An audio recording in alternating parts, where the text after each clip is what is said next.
बिस्मिल्लाहिर्रहमानिर्रहीम।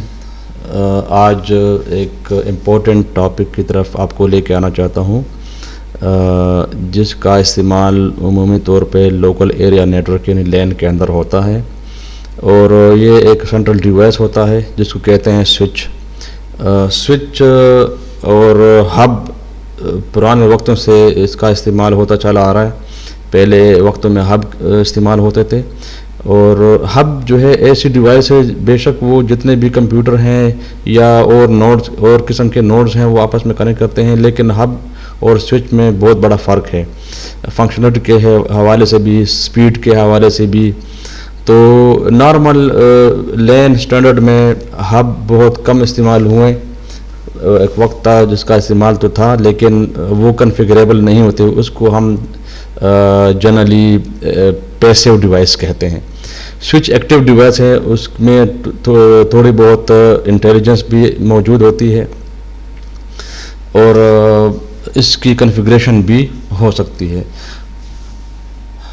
इसकी configuration normally लैन में जो हम करते हैं वो इसकी पोर्ट कॉन्फ़िगरेशन होती है, इसके इंटरफेस कॉन्फ़िगरेशन या ब्रॉडकास्ट कंट्रोल करने के लिए इसमें हम वीलैन जो है ना कॉन्फ़िगर कर सकते हैं। आईपी एड्रेस वगैरह हम इसको आसान कर सकते हैं, गेटवे आईपी एड्रेस हम इसको आसान कर सकते हैं।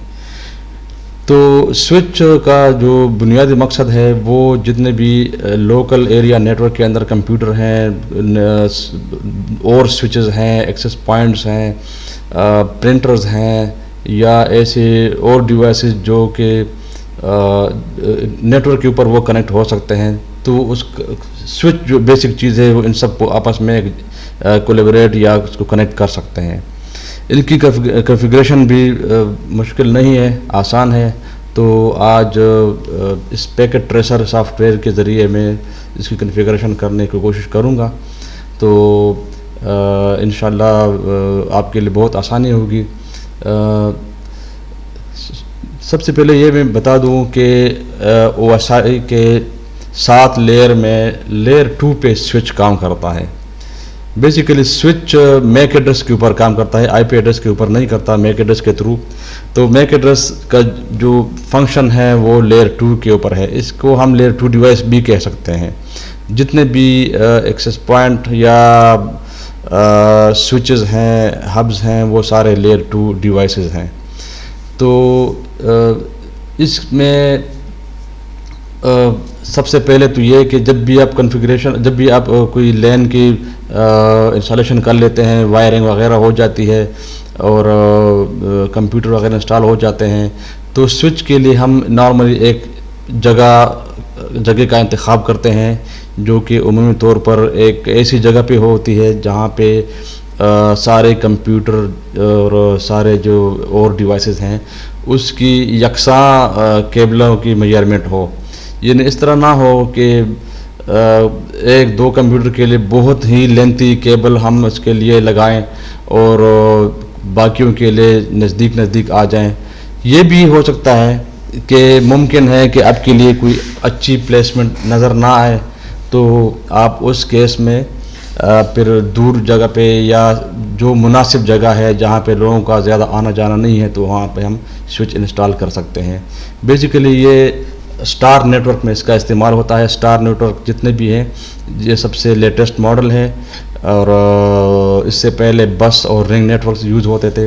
तो स्टार में ये एक सेंट्रल डिवाइस के तौर पे काम करता है।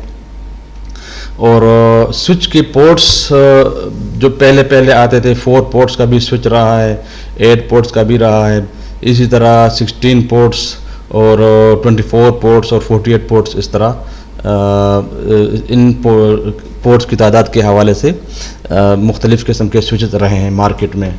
तो जहाँ पे जितनी भी स्विचेस हैं हम अपने इस्तेमाल, अपने यूज़ के हिसाब से और हमारी ज़रूरत के हिसाब से हम स्विच का इंतखाब करते हैं, स्विच परचेज़ कर लेते हैं। अगर कभी इस तरह हुआ कि आपने 16 पोर्ट का एक स्विच लगाया, लेकिन कुछ सालों बाद या कुछ महीनों बाद आप समझते हैं कि इसकी तो हमें ज़रूरत कहीं ज़्यादा है, और पोर्ट्स भी चाहिए, कंप्यूटर और भी लगने वाले हैं या और डिवाइसेस लगने वाले हैं, तो हम क्या करते हैं, तो या तो 24 या 48 पोर्ट्स पे हम अपग्रेड कर लेते हैं, या एक और 16 पोर्ट्स का या 24 पोर्ट्स का स्विच लेके साथ ही इंस्टॉल करके इनकी जो पोर्ट्स आपस में कैस्केड कर लेते हैं, लिंक अप कर लेते हैं। तो इसकी जो नॉर्मल पोर्ट्स होती हैं, आप मैंने आपको बता दिया, 16 भी हैं, 8 भी हैं, 24 भी हैं, 48 भी हैं। तो अब ये है कि स्विच जो मैं अभी आपसे इसके ऊपर बात करने लगा हूँ वो सिस्को के हैं। सिस्को पैकेट ट्रेसर का मैं इस्तेमाल करूँगा, और इसमें एक छोटा सा हम लैन बनाएंगे, और इसकी जो बेसिक कॉन्फ़िगरेशन होती है वो भी आपको मैं सिखाने की कोशिश करूँगा। तो सबसे पहली बात तो ये है कि यहाँ पे हम स्विच का इंतखाब करते हैं कि कौन सा स्विच होगा। ये देखिए यहाँ पे स्विच पड़ा हुआ है, ठीक है, स्विच है, और स्विच को सेलेक्ट करके आपके पास ही मल्टीपल स्विच आगे के आपने कौन सा स्विच उठाना है। तो स्विच के मॉडल भी हैं, 2960 भी हैं, ये लेयर 2 वाले स्विचेस हैं, जो कि आम स्विच जो कि लोकल एरिया नेटवर्क के अंदर इसका इस्तेमाल होता है। इस तरह 3560 है जो कि लेयर 3 वाले हैं, और इसका इस्तेमाल VLAN वगैरह उसके लिए बहुत यूज़ होता है, या और फंक्शनलिटी इसका काम लेयर 3 के ऊपर होता है। ये IP बेस्ड स्विचेस हैं, राउटिंग भी ये कर लेते हैं। तो मैं उठाऊँगा 2960 का एक स्विच, और इसको देख लें तो ये 24 पोर्ट का है, 24 TT लिखा 24 पोर्ट का एक स्विच है।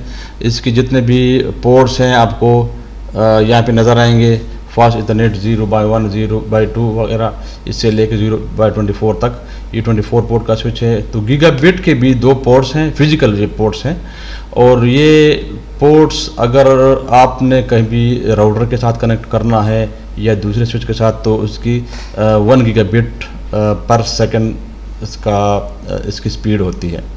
तो हर पोर्ट का मैक एड्रेस भी यहाँ पे मौजूद है, और ये सारे पोर्ट्स डाउन भी हैं। तो इसको कनेक्ट करने के लिए नॉर्मली कंसोल पोर्ट का इस्तेमाल किया जाता है। कंसोल पोर्ट इस तरह पोर्ट है जो कि एक साइड पे यूज भी होता है, दूसरी साइड पे इथरनेट जिस तरह होता है, लेकिन वो इथरनेट वाली केबल नहीं होती। 8 वायर्स होते हैं।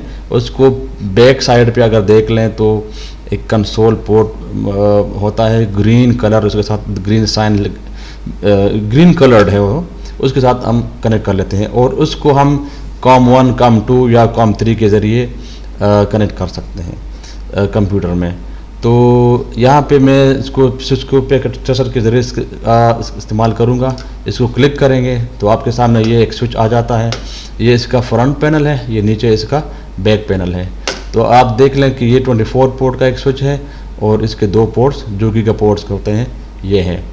इसी तरह इसको अगर आप देख लें, थोड़ा सा मैं नज़दीक कर दूँ, तो ये कंसोल पोर्ट आपको नज़र आएगा, इसके पावर कोड है, और इसको डायरेक्टली हम कनेक्ट कर सकते हैं, यानी कि कोई बटन वगैरह नहीं होता। राउटर में या और चीज़ों डिवाइसेस में इसके बटन होते हैं, यहाँ पे इसका बटन नहीं होता। आप डायरेक्टली इसको प्लग करके इसको ऑन कर सकते हैं, क्योंकि ये बटन ऑफ भी हो सकता है हाथ से लग के, तो इसलिए इस खासियत को मद्देनज़र रखते हुए उन्होंने इसमें बटन नहीं लगाया। तो कंसोल पोर्ट के ज़रिए हम इसका कनेक्ट कर सकते हैं।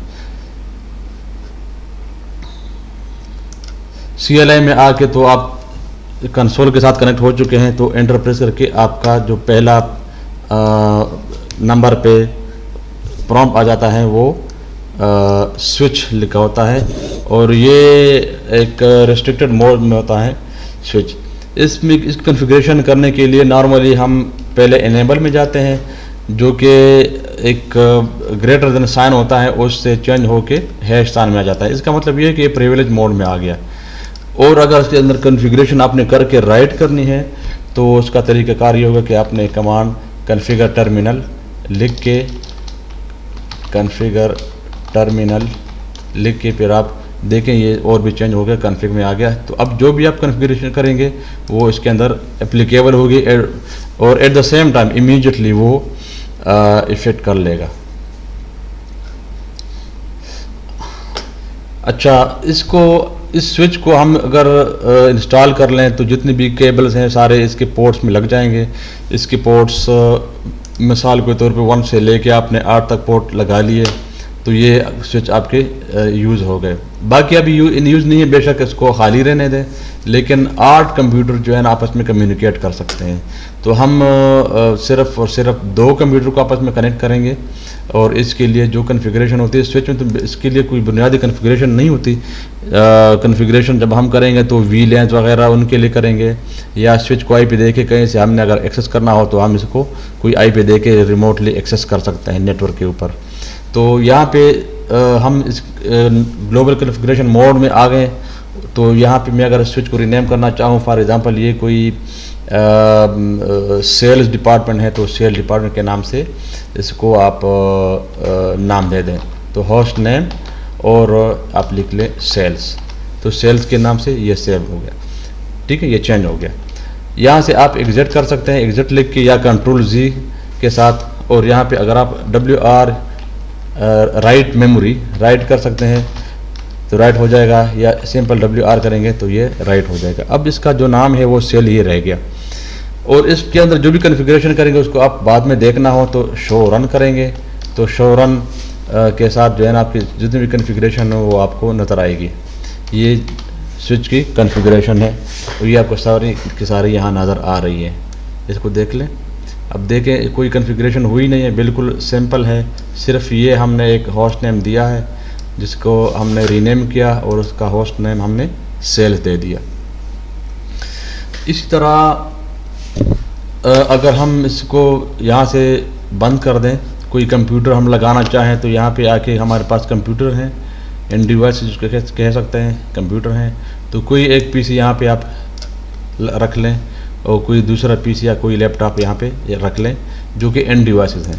इसको कनेक्ट करना हो तो आपके पास ये केबल से कनेक्शन है, इसको क्लिक करेंगे तो ये याद रखें कि कंप्यूटर और स्विच को कनेक्ट करने के लिए आपके पास स्ट्रेट थ्रू केबल होना चाहिए। स्ट्रेट थ्रू केबल वो केबल होता है जो कि केबल के दोनों साइड पे RJ45 कनेक्टर लगाते वक्त हम देखते हैं कि दोनों की कन्फिग्रेशन बिल्कुल सेम है, यानी कि 568A या 568B दोनों साइड पे होना चाहिए। इस कन्फिग्रेशन के ऊपर फिर मैं एक अलग से वीडियो बनाऊंगा, आपके साथ शेयर करूंगा, और वो भी बहुत इन्फॉर्मेटिव वीडियो होगी। तो समझ लें कि आप दोनों केबल के सिरे पे देख लें तो RJ45 की जो केबलिंग कन्फिग्रेशन है, जो सीक्वेंस है, वो सेम होगी। तो यहाँ पे हमारे पास देख लें ये स्ट्रेट थ्रू केबल है या कॉपर या स्ट्रेट थ्रू केबल है। ये होता है क्रॉस ओवर। यहाँ पे देख लें, इधर आपको ये दिखाते हैं कि ये क्रॉस ओवर केबल है। और क्रॉस ओवर केबल उमूमन कंप्यूटर टू कंप्यूटर या स्विच टू स्विच इस्तेमाल होता है, और ये अभी भी इसका इस्तेमाल होता है। लेकिन अभी आजकल इंटेलिजेंस इतनी आ गई हैं तो अगर स्विच के साथ कनेक्ट करते हैं तो स्ट्रेट थ्रू केबल भी लगाएं तो भी काम करेगा। अभी वो खुद इसको सेंस कर लेते हैं। इस तरह कंप्यूटर को कंप्यूटर के साथ कनेक्ट करने के लिए अगर हम क्रॉस की बजाय स्ट्रेट इस्तेमाल करें तो वो ऑटोमेटिकली इसको सेंस कर लेगा। तो यहाँ पे हम स्टैंडर्ड को फॉलो करते हुए कॉपर की स्ट्रेट थ्रू केबल इस्तेमाल करेंगे। इसमें एक ही लैन कार्ड होता है, इसको कनेक्ट करके फास्ट इथरनेट 0/1 के साथ कनेक्ट करते हैं। सिमिलरली दूसरा केबल आप सेलेक्ट कर लें। इधर फास्ट इथरनेट एक ही पोर्ट है, लैन कार्ड है, इसका 2 नंबर पोर्ट के साथ इसको कनेक्ट करते हैं और इसको फिर आप देख लें ये ऑन हो रहा है। यहाँ पे इसकी केबल ये एक्टिव हो गई है, लेकिन यहाँ पे आप देखें वो सेंस कर रहा है, वो देख रहा है कि मेरे पास इसकी क्या स्पीड होगी। नेगोशिएशन हो रही है, नेगोशिएट कर रहा है। ये वाला स्विच इस पोर्ट के ज़रिए इस कंप्यूटर के साथ नेगोशिएट कर रहा है और ये स्विच इस पोर्ट के ज़रिए इसके साथ नेगोशिएट कर। देखिए ये अब एक्टिव हो गए, ये दोनों ऑन हो ग्रीन हो गए। अब इस केस में ये कम्युनिकेशन नहीं कर सकते जब तक ये ग्रीन दोनों नहीं होते। जब दोनों ग्रीन हो गए तो कम्युनिकेशन कर सकते हैं। तो अब अगर मैं IP स्कीम का इस्तेमाल करूं और IP स्कीम में लिख लूं 192.168.10.1 और 10.168.10.1। तो ये दोनों, सॉरी, इसको 10.2 डुप्लीकेट आईपी नहीं दे सकते। और इसका जो मास्क होगा वो होगा 255.255.255.0। ये डिफ़ॉल्ट मास्क होता है, इसका भी मास्क सेम ही होगा। सेम रखेंगे तो कम्युनिकेशन होगी, वरना नहीं होगी लैन के ऊपर। ठीक है, ये इसका आईपी हो गया, ये इसका आईपी हो गया। और for sake of your knowledge, your learning, मैं इसको भी एक आईपी देना चाहता हूँ। इसको 192.168.10.10 देना चाहता हूँ। ये 10 ही होगा और उसका भी मास्क 24 बिट होगा। अभी मैं आईपी स्विच को नहीं दे रहा, सिर्फ आपके लिए, आपके समझाने के लिए मैं इस सिस्टम को आईपी दे रहा हूँ। और इसका जो कॉन्फ़िगरेशन है, आप इधर आके डेस्कटॉप में मल्टीपल टूल्स अवेलेबल हैं, तो आपने जहाँ से आईपी कॉन्फ़िगरेशन देनी है वो आपका सबसे पहला नंबर टॉप पे होगा ये। अब डीएचसीपी के ज़रिए नहीं है तो आप कहते हैं मैं कोई स्टैटिक दे दूं, क्योंकि आपके पास इस लैन के ऊपर कोई डीएचसीपी इंस्टॉल नहीं है, तो आईपी जहाँ से इशू होता है तो हम इसको स्टैटिक आईपी देंगे 192.168.10.1। मास्क में दूंगा 255, देखें ऑटोमेटिकली आ गया 255, 255 और 0। बाकी को मैं खाली छोड़ देता हूँ, क्योंकि लैन के ऊपर गेटवे की ज़रूरत नहीं होती, आप इसको बंद कर लें। इसी तरह ये कॉन्फ़िगरेशन, ये वाले आईपी आप इसको भी असाइन कर दें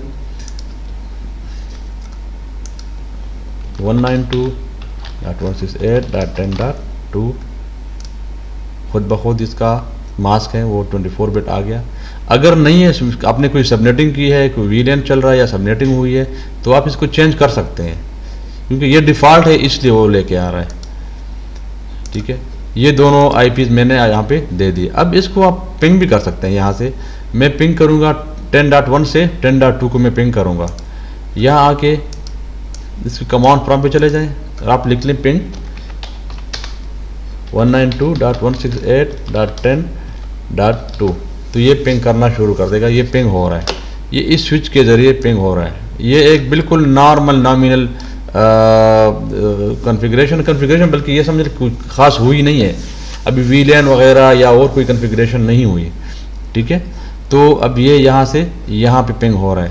इसी तरह इसको भी आप कर लें, कमांड प्रॉम्प्ट पे जाके पिंग 192.168.10.1 कर दें, तो ये पिंग हो रहा है, पिंगेबल है। ठीक है, अब स्विच को हम कोई आईपी देना चाहते हैं। अब यहाँ पे ग्लोबल कॉन्फ़िगरेशन मोड में जाएंगे, कॉन्फ़िगर टर्मिनल करें और इंटरफेस VLAN 1 आईपी एड्रेस 192.168.10। हमने क्या भी देना था 10.10 और मास्क, सबनेट मास्क क्या होगा 255 और इसको नो शट करना होता है कि अगर ये शट डाउन है तो ये अप हो जाए। देखिए ये पोर्ट अप हो गया। कंट्रोल Z कर दें। यहाँ पे आप देख लें, आप पिंग कर सकते हैं, इसको भी पिंग कर सकते हैं, इसको भी पिंग कर सकते हैं।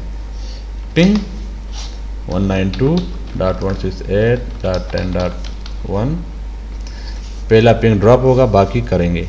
सिमिलरली इस ये आईपी आप 2 को भी कर दें, पहला पिंग ड्रॉप होगा, इसके बाद करेंगे, क्योंकि अभी इसका जो मैक टेबल है वो अपडेट नहीं हुआ। अच्छा, स्विच में एक और चीज़ मैं यहाँ ऐड करना चाहता हूँ कि स्विच चूँकि ब्रॉडकास्टिंग करता है बहुत ज़्यादा, जब भी कोई आप कम्युनिकेशन करते हैं तो पहला पैकेट सबके ऊपर ब्रॉडकास्ट होगा और ये ब्रॉडकास्ट चलता रहेगा। अगर एक सेगमेंट है, सेम सेगमेंट के अंदर कम्युनिकेशन हो रही है, सेगमेंट से मुराद ये है कि अगर ये देखें 192.168.10.1 है और इसका ये मास्क है और ये 10.2 है इसका ये मास्क, तो ये दोनों एक ही सेगमेंट में आ रहे हैं, इनकी ये पिंगेबल है। सिमिलरली अगर हम तीसरा कोई कंप्यूटर लगाएं चौथा लगाएं, उसका 3 और 4 आईपी दे दें तो आपस में ये एक सेगमेंट होगा। हाँ, मैं आईपी एड्रेस स्कीम को चेंज कर लूँ 192.168.11.1 और 11.2, वो फिर आपस में ब्रॉडकास्ट वहाँ नहीं भेजेंगे। ये ब्रॉडकास्ट यहाँ पे एक ही सेगमेंट के अंदर ये कंट्रोल हो जाएंगे। तो यहाँ पे ये ख्याल रखें कि एक स्विच के अंदर आप सेम सेगमेंट में ये ब्रॉडकास्टिंग होगी। इस ब्रॉडकास्टिंग को कंट्रोल करने के लिए फिर हम वी लैन का इस्तेमाल करते हैं, जो कि लैन तो होगा लेकिन वो वर्चुअल होगा इंटरनली, और इसकी राउटिंग के लिए फिर हम या राउटर का इस्तेमाल करते हैं या लेयर 3 डिवाइस या स्विच का इस्तेमाल करते हैं, जिसको हम कहते हैं लेयर 3 डिवाइसेस। तो चाहे वो एक राउटर है या चाहे एक लेयर 3 स्विच है या कोर स्विच है, तो इसका हम इस्तेमाल वहाँ पे इसकी राउटिंग होती है। जहाँ पे राउटिंग होती है वो राउटर आगे ब्रॉडकास्ट को फॉरवर्ड नहीं करता, अब वो रोक लेता है। तो मैक एड्रेस जो है ना ये ब्रॉडकास्टिंग कंटिन्यू रखता है। तो जब भी कभी आप कम्युनिकेशन करते हैं तो इस स्विच के अंदर एक मैक टेबल क्रिएट हो जाता है, यानी कि एक मैक आगे आईपी एड्रेस। तो फिर फर्स्ट कम्युनिकेशन जो ड्रॉप होती है वो इसलिए कि मैक में एंट्री नहीं होती, स्विच में मैक टेबल की एंट्री नहीं होती। तो मैक टेबल में जब फर्स्ट एंट्री डाली जाती है तो फिर वो पिंग आप जब भी करेंगे तो देखें ये फर्स्ट पिंग इमीडिएटली कर लेता। अब देखें अभी भी करेगा। अब फर्स्ट पिंग को ड्रॉप नहीं कर रहा, इसने यहाँ पे ड्रॉप किया था, यहाँ पे ड्रॉप नहीं होगा, ठीक है। इसी तरह 1 को करेंगे तो डायरेक्ट होगा, जब भी करेंगे तो ये फुल फर्स्ट पैकेट से ही जो है ना वो स्टार्ट कर लेगा, वो ड्रॉप नहीं करेगा। तो ये हो गई जी बुनियादी सेटिंग। कोई बात कोई चीज़ की आप समझ ना आए या ना आ रही हो, कोई कन्फ्यूजन हो तो कमेंट्स में आप जो है ना ड्रॉप कर सकते हैं कोई भी मैसेज, इंशाल्लाह ज़रूर उसका हम आपको जवाब देंगे। और आपको कोई ये वीडियो अच्छी लगे तो इसको शेयर कर लें, कोई कमेंट्स हो कमेंट दे दें, लाइक करें और दुआ में याद रखें। ओके जी, अल्लाह हाफिज़।